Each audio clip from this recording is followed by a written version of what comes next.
Hey, Tommy from the Run Testers. In this video, I'm going to do a comparison of the Adidas EVO SL and the Saucony Ride 18. Let's take a look.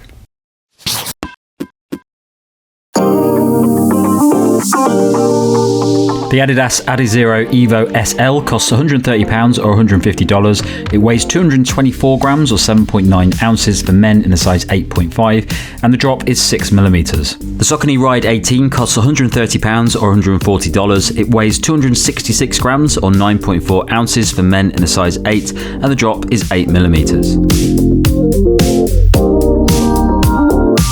The Adidas EVO SL takes learnings from the brand's top-tier performance shoes to provide a ride that covers everything from easy runs to race day.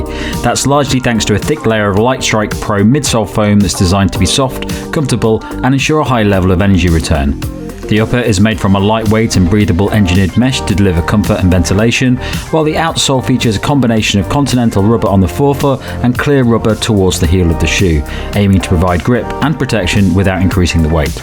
The shoe also has plenty of padding around the ankle collar, as well as a slightly rocker geometry for smooth heel-to-toe transition. The Saucony Ride 18 is a daily shoe that receives a few updates to the popular Ride 17. The biggest of those is the addition of PWRRRUN Plus in the midsole, a foam designed to make the shoe lighter, softer and more responsive than its predecessor, as well as an improved level of energy return. The outsole also aims to have better durability and grip, alongside a smoother ride due to flex grooves towards the front of the shoe. Finally, there's a new engineered mesh upper to increase breathability and provide a stretchy fit to improve lockdown and comfort. In addition, there's an updated heel collar designed for an improved level of cushioning. The shoe is also available in a wide version. Okay, so the fit for me in these two shoes is quite different. The Saucony Ride 18, very roomy shoe. I'm a size 8 in the UK. This is a size 8. I probably should have gone down half a size in this shoe. Loads of space before my big toe, loads of space around the side of the shoe.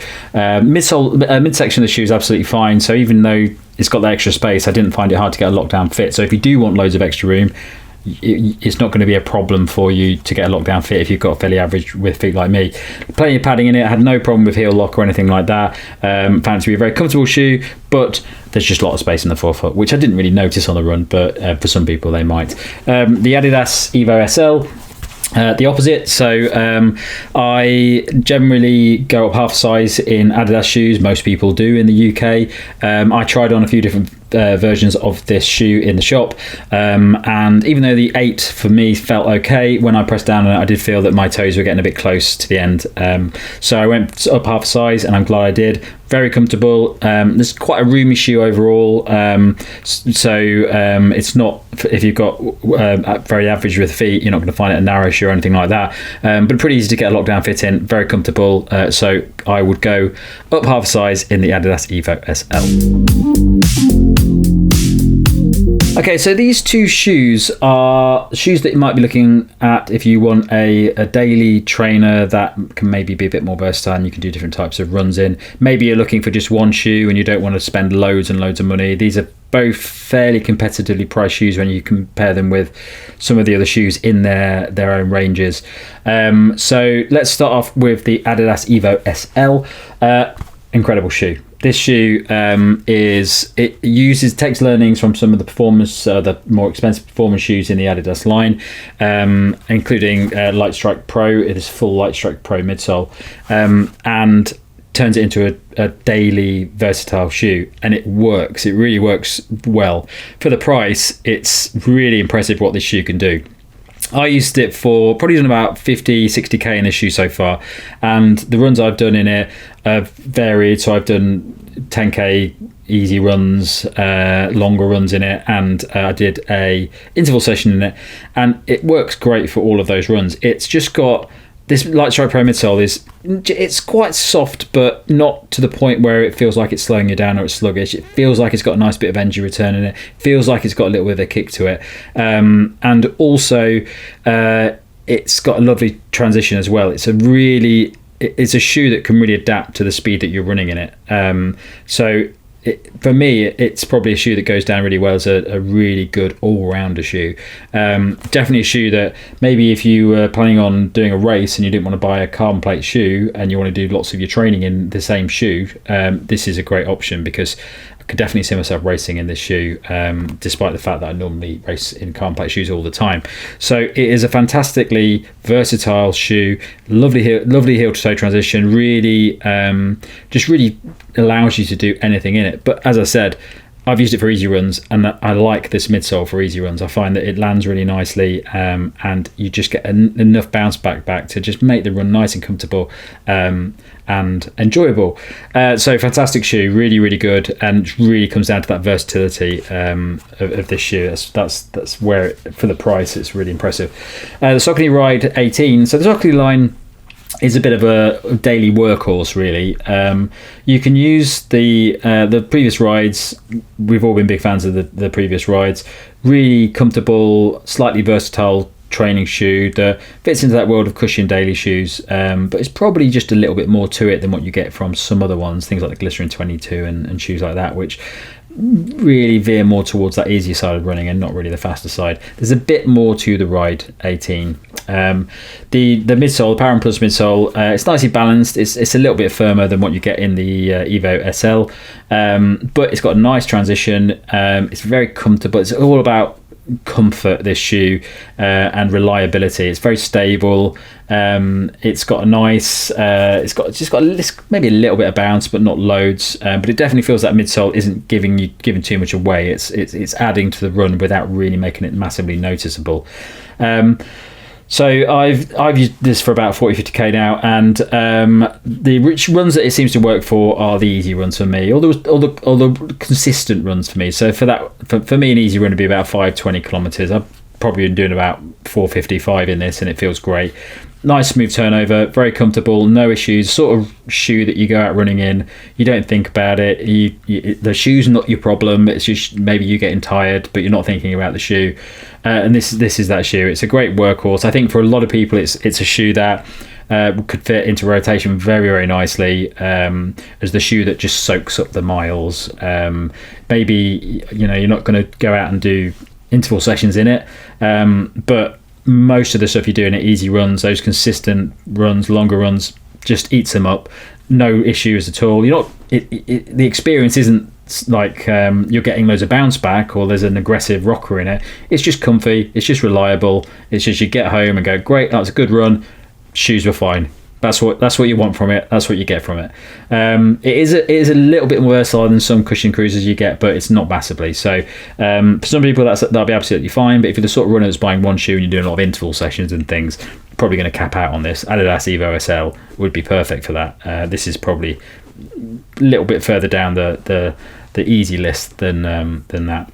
So comparing the two really comes down to that versatility for me. The Ride 18 is more of your sort of daily workhorse, can do a bit more, but isn't probably designed massively for it.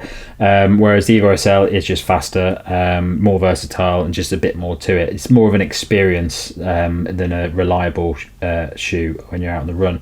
The outsole on the Ride 18, very good layer of rubber on it, nice bit of grip. I have no issues running on the rain, and it's been raining consistently at the moment, so I've been able to do a lot of running in the rain.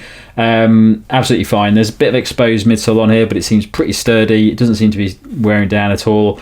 So yeah, all good on the Ride 18. The Adidas EVO SL, so this is a little bit of a leaner outsole. It takes learnings from the race shoes. It's got continental rubber at the front and there's clear rubber at the back, but quite a lot of exposed midsole.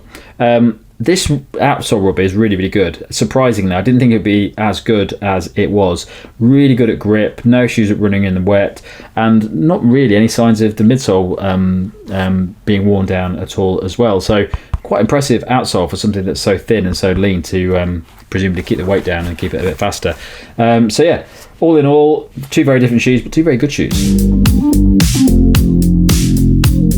Okay, so my verdict on these two shoes, pretty simple. I think if you're looking for a solid daily shoe, you want stability, maybe you're a bit more of a general runner, maybe you're a beginner, maybe your main focus is comfort and support and just going out and having a comfortable run, I think you'd go for the Ride 18. I think it's just an all-round, very solid, great daily cushioned shoe, and for the price, when you compare it with some of the other options out there like the Trine 22 or the predecessor 22, I think the Ride 18 is superior to those shoes, and just has a bit more to it. So yeah, really good solid workhorse shoe. I can't really go wrong with it. The only area it doesn't have a lot is versatility. So if you're looking for versatility in your daily training miles, the EVO SL is the one to go for. It's bouncier, it's faster, it feels lighter on the feet. It's just got a superior midsole for when you're doing more versatile training. But you do lose a bit of stability on it. So if you're a beginner runner and you might need a bit more stability, EVO SL probably isn't the right option for you, because it's not the wobbliest shoe around, but if you need a bit of stability, you're not going to get it from the Adidas EVO SL. But for everyone else, it's a far superior shoe in most ways. I find it better on easy runs. I find it far better on faster runs, and I definitely wouldn't race in the Ride 18. I'd happily race in the EVO SL. So really it comes down to what sort of runner you are. I think for the price, the EVO SL is an absolute steal. I think the Ride 18 is perfectly priced. I think it's worth the money for that, and I think it's better value than a lot of other cushion daily trainers out there. But I think the EVO SL is an absolute steal if you can get it for £130 in the UK. It's far better than a lot of shoes that are priced higher than that. So yeah, definitely a shoe that if you're looking to do more versatile training, this is a shoe to get, because it's been a long time since I've tried a shoe this good when it comes to those sort of faster training miles and maybe even race day. So I think it really comes down to that. For me, Adidas EVO SL all the way. I just think it's superior for my style of running. I just think I could do a lot more in this shoe. I want to pick this shoe up a lot more. I tend to pick the Ride 18 up just because I'm going out for a run and it's a shoe that's closest to me, and it's absolutely fine. I don't want to wear it. But equally, I'm not desperate to take this out. I really like taking out the EVO SL. It's like a treat to go running in it. So definitely a superior shoe. So yeah, EVO SL for me all the way on all counts, apart from maybe stability and just a bit of overall comfort. That's it for me on this versus of the Adidas EVO SL and the Saucony Ride 18. Thanks a lot for watching. Don't forget to like, subscribe and click the little bell. And if you're going to catch them below, you can find it to our podcast, which comes out a couple of times each month. Thanks a lot for watching. Catch you next time.